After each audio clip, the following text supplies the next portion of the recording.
The Story Grows, I'm Brian Patton. Today we welcome War on Women frontwoman Shawna Potter to the podcast.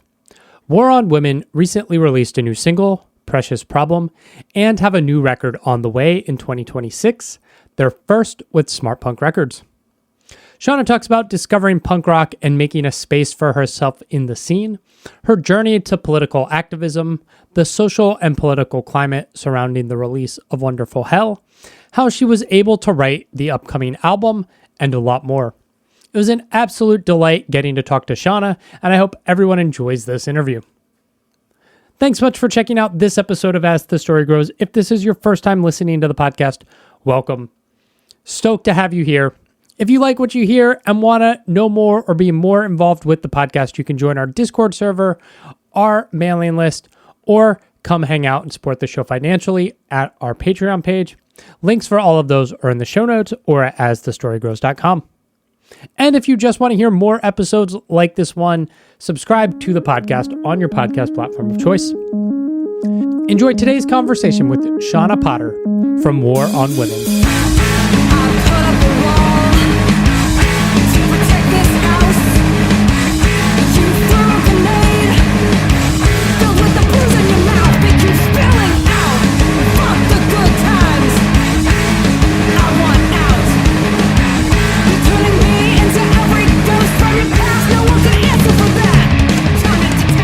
How you doing today? Today I'm good, I think. Yeah.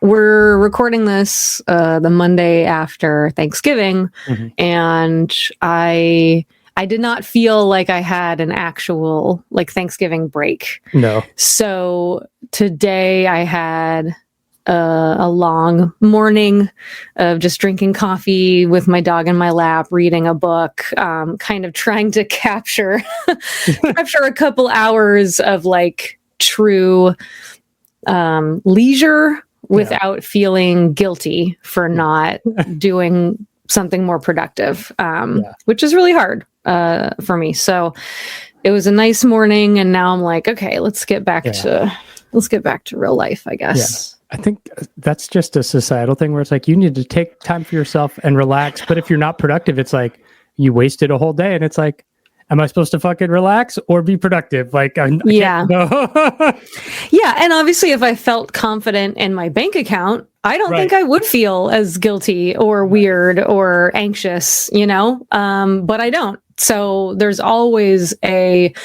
shouldn't you be doing something that's making money right now so you can afford to eat? So that's a really hard thing to always have hanging over your head. Yep. That's great. Are you in Baltimore proper, or are you in one of the surrounding burbs? Yeah, no, Baltimore City. Nice. One of the questions I thought about earlier today is I'm just outside DC, and I lived in Philadelphia.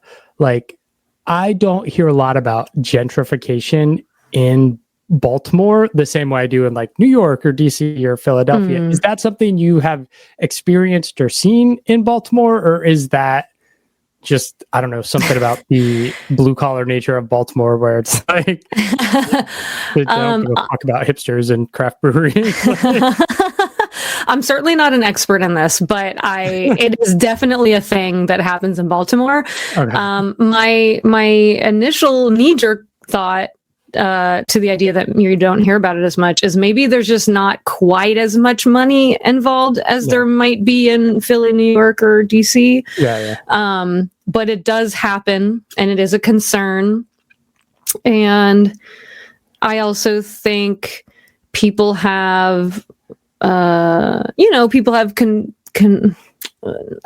unclear idea on what gentrification really is, and any business moving in to a rundown neighborhood does not equal gentrification. It's got to be a corporate takeover or displacing people, and so where I live, it's a neighborhood that's kind of on its way up, but so far the people moving in and the businesses moving in are independent businesses and people that live here, and so it seems like not a bad thing. Nice. And that works for me. That's awesome. Did you grow up in Baltimore? No, definitely not. I'm a transplant. I've been here for like 20 years. But I say, in certain conversations and meeting people and like, yes, I live in Baltimore. Oh, where are you from? I'm from Baltimore. It's easier to say it, but it still feels weird in my mouth. It doesn't feel like it's true.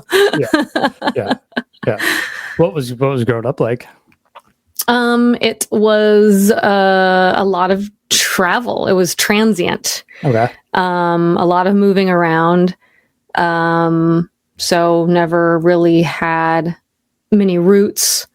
And that had, and like, I don't like the idea of, I don't like it when people use something about themselves to like excuse shitty behavior or like be like, well, I never have to learn and grow because I blank, Yeah. And so I don't mean it in this way, but the fact that I moved around a lot and I'm an only child is just, you can just absolutely predict what I'm like in real life. Like it colors, it's so much who I am. It really does explain it. Yeah. And my issues. And I guess, the hope is just that I continue to work on any of the negative things associated with that and nurture the positive things that come with that. But it explains a lot about me. Yeah. What kind of got you into music and maybe like punk or hardcore? Music in general, it was just on. It was just around in the house. My mom's brother, my uncle Kenny, he played guitar growing up. My mom liked to sing, and in no kind of professional way whatsoever. They liked music and they grew up on, fucking Led Zeppelin, AC/DC, like good shit.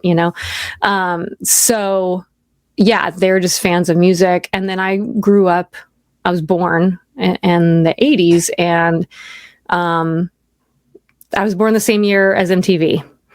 So, and like, after a couple years, had a single mom.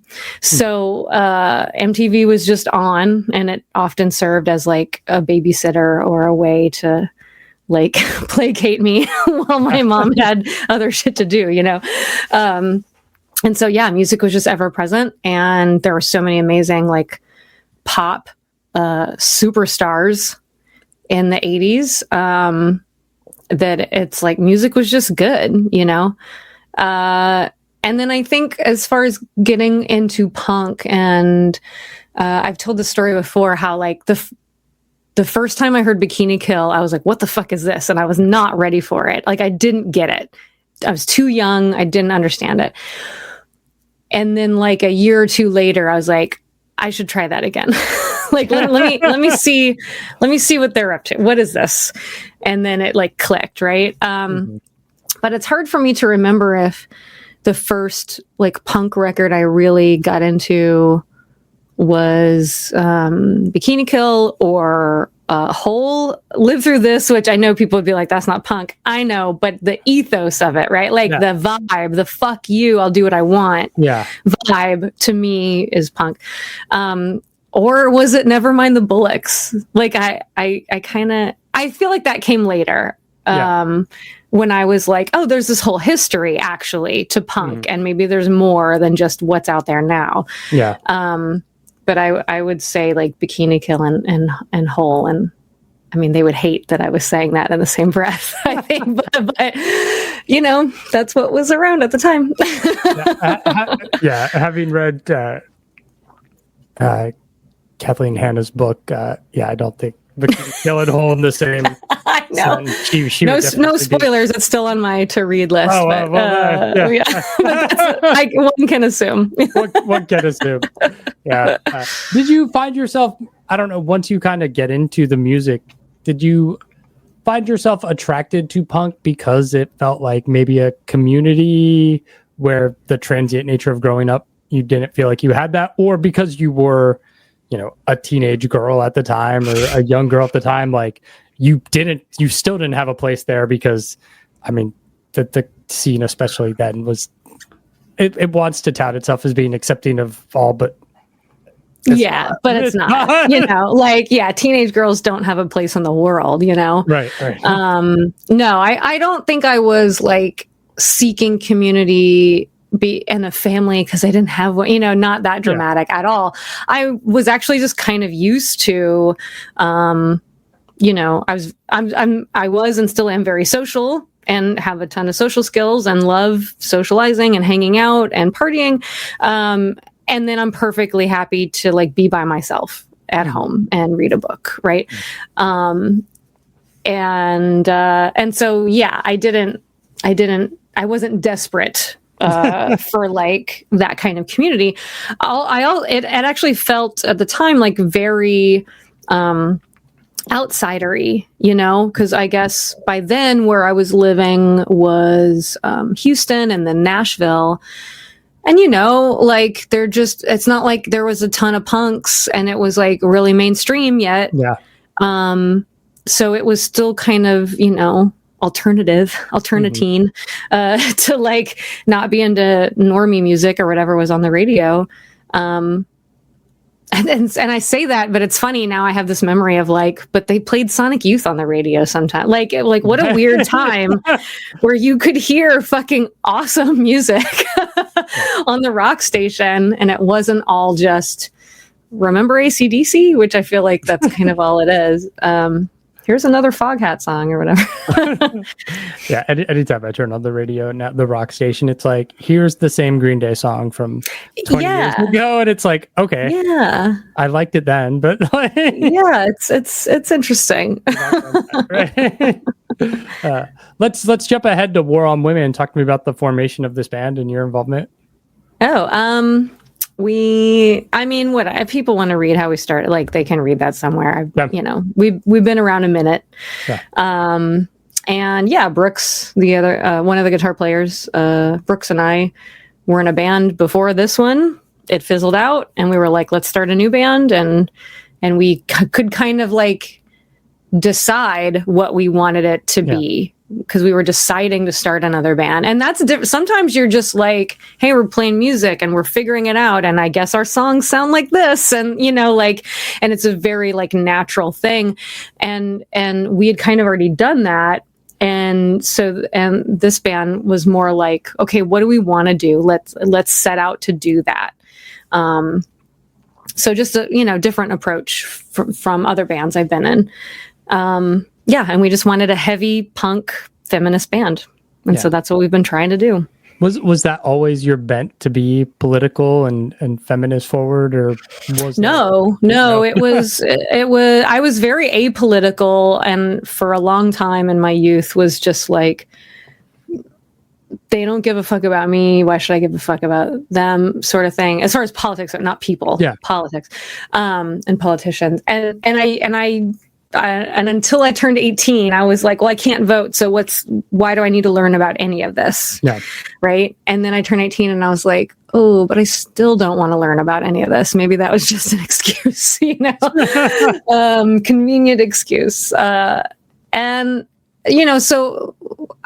it was mostly like, again, like growing up a woman and realizing people were treating me differently because of that, and playing music, which was mostly a lot of men, and, which I think has changed. It's, not quite so male dominated everywhere all the time, but in the 90s, sometimes I was the only woman in the building on a 4-band bill, and that whole transient only child thing came in handy because I was like, I don't give a shit. I do what I want. I'm independent. You can't tell me not to be a part of this. If you don't want me here, I want to be here more, like to spite you, which is absolutely not something that everyone feels or should have to take part in, to be included. Like that's a very rare case. And so, just being like, I am not treated fairly just because of what I look like, who I am, which I can't control. And then kind of realizing, well, I think other people aren't treated fairly just for being who they are. And that's not fair either. And wait a minute, that's not right. And And so once I kind of got fed up with that, I started finding my activism in anti-street harassment work. That was like in 2010, 2011. And I think, George W. was the president, if I remember correctly, and maybe Obama was just coming along, but it's like shit still wasn't good. And so I think it was just, there's something in the water for me where I just had reached a point where I was like, I can't fucking deal with inequality anymore. I'm fed up. I got to do something. I can't be apathetic to this anymore. And so activism and the band sort of happened kind of naturally around the same time.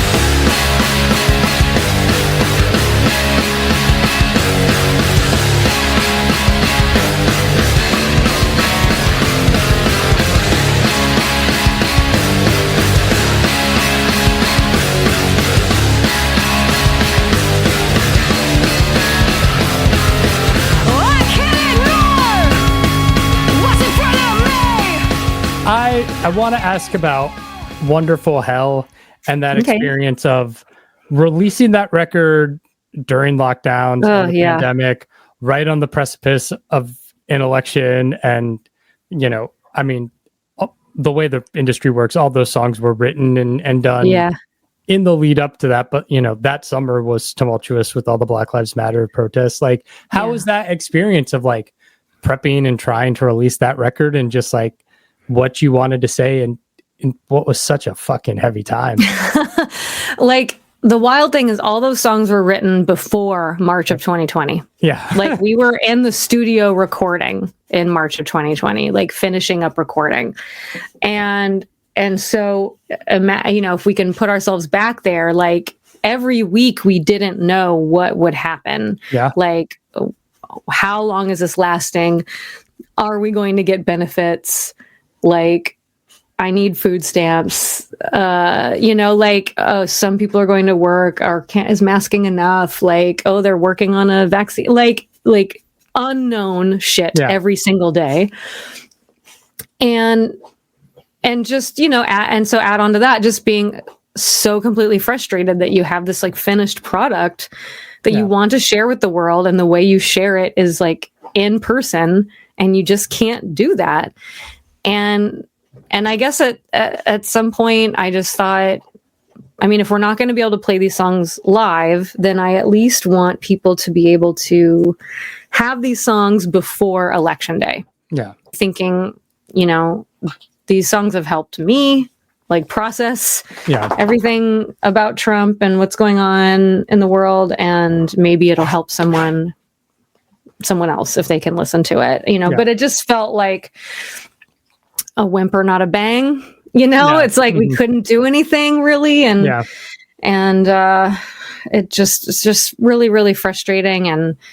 And it just kind of is an album that it felt like it disappeared. And I think it has gotten more popular, or, people continue to buy it at shows. It's been 5 years and people are still buying it, buying the vinyl at our shows. And, people are catching up to it in a way. But I'm really fucking proud of that record. I like it a lot. And I really wanted like more people to hear it.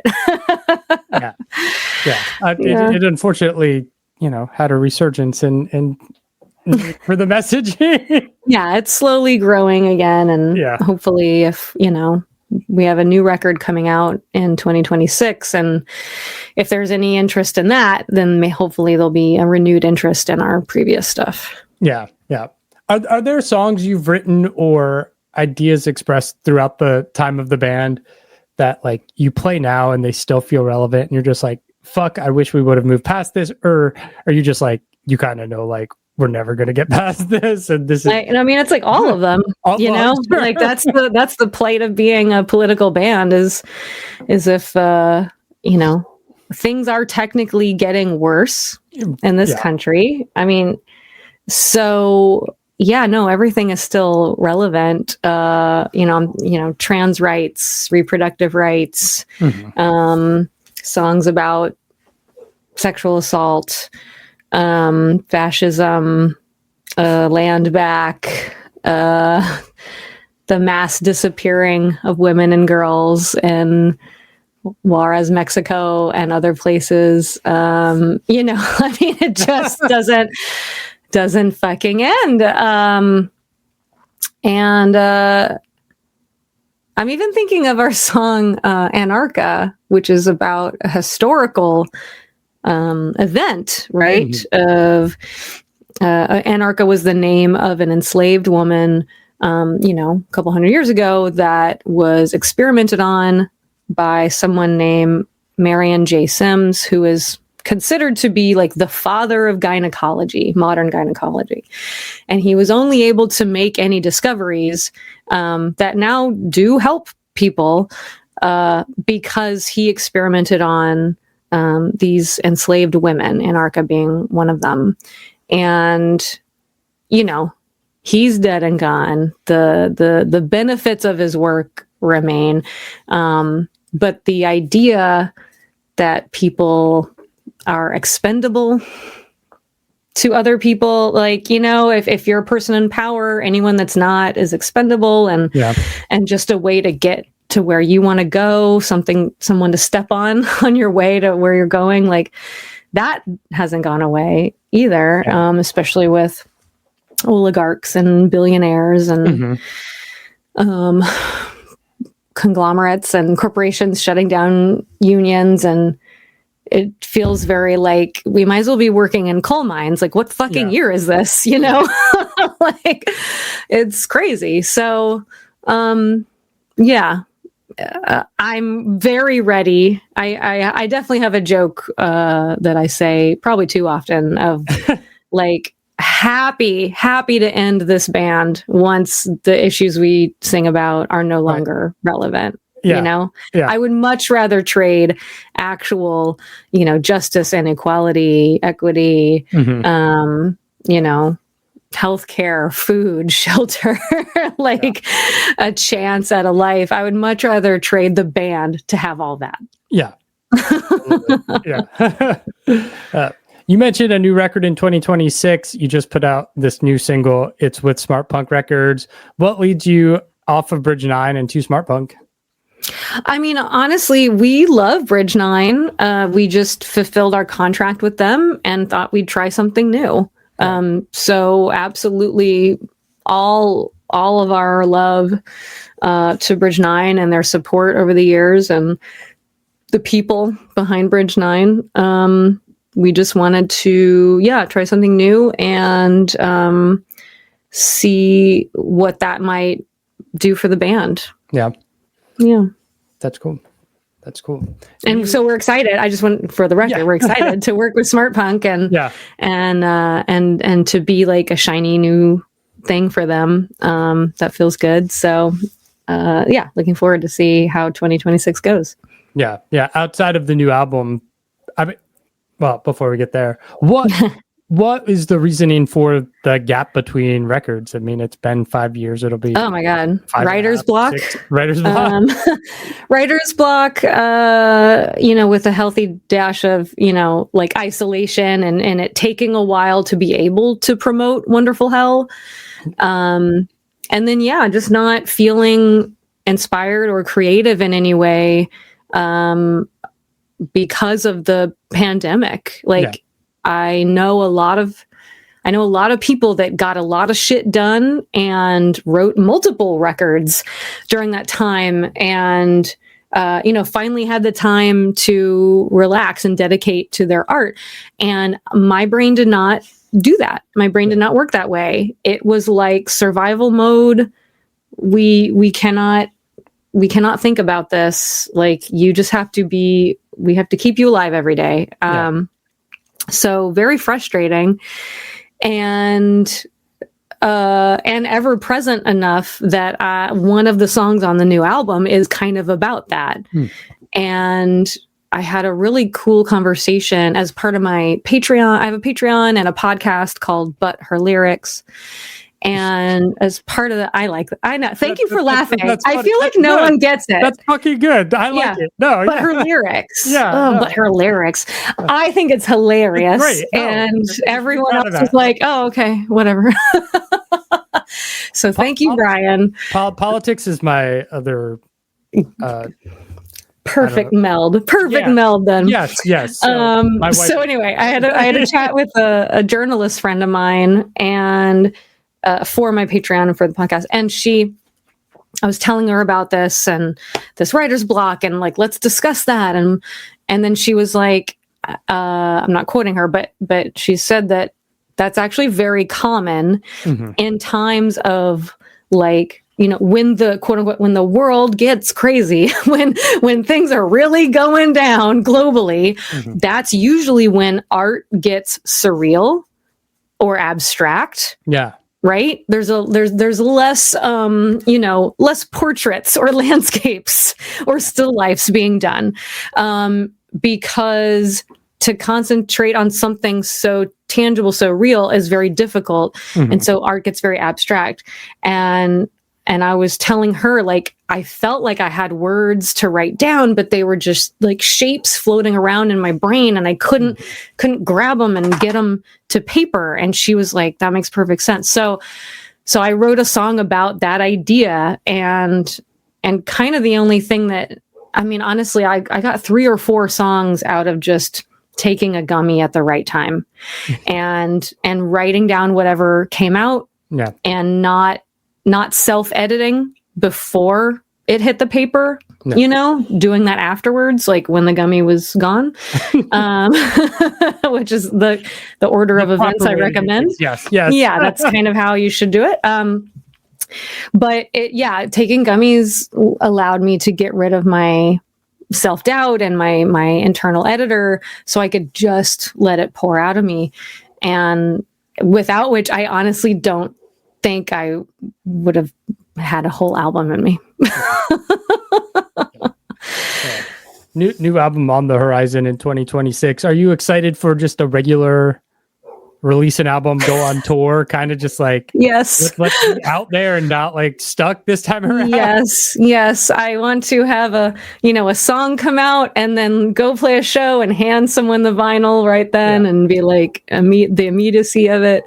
And to hear people, singing back to us a song that is new to them, like, it's such a beautiful thing. So yes, I'm ready. I'm ready for that for sure. Will that be the plan once the record is announced and out? Yeah. We should have a tour. We're working on a tour for March of the new year, and so should be a busy, cool spring for us, and then we'll see what else shapes up the rest of the year. We're working on shit, but nothing to be announced yet.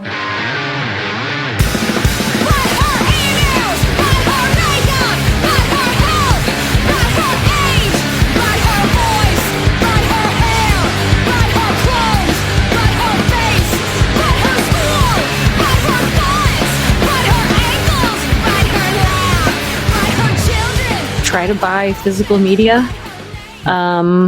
It not only puts more money in the hands of independent artists than streaming. I also have fears of everything on the internet disappearing one day, because someone is like attacking our country or something, and they've just decided to erase the internet. And I'm obviously not a scientist. I don't know if that's possible, but that just seems like, well, that'll probably happen at some point, But it's like people can just take shit off Spotify for whatever reason. And like, if that's the only way you listen, it's gone, and Yes. And I know that just disappear. And exactly. I know that's happened with like shows and movies, and it's a big deal in the film industry. And I work as an intimacy coordinator. And so like, that interests me. And I'm like, there's no reason why that wouldn't eventually apply to music. Yeah. And so it's safer. Buy physical media, and hopefully I'll see everyone on tour in March.